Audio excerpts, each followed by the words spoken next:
Today, I will be talking to you about Rachel Carson, DDT, and the environmental movement. First, let's start off with Rachel Carson.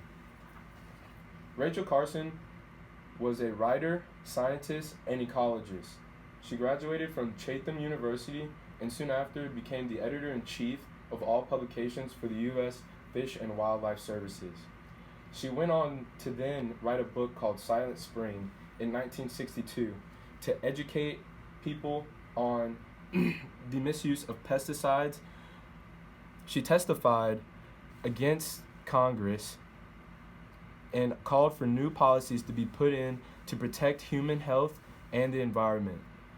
She soon died in 1962 to breast cancer. Next, I'll be talking to you about DDT, which was one of the first chemicals in widespread use as a pesticide, quoted by the Pesticide Action Network. Rachel Carson's evidence about DDT raised concern to Congress, which then led to them to create the EPA, which is known as the Environmental Protection Agency.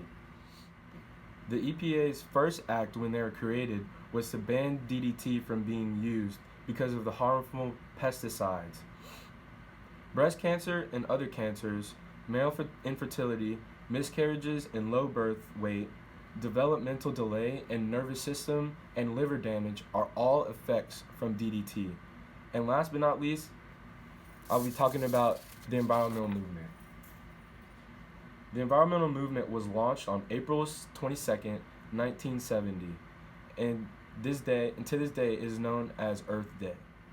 The Clean Air Act, the Clean Water Act, and the Endangered Species Act were all put into place by Congress.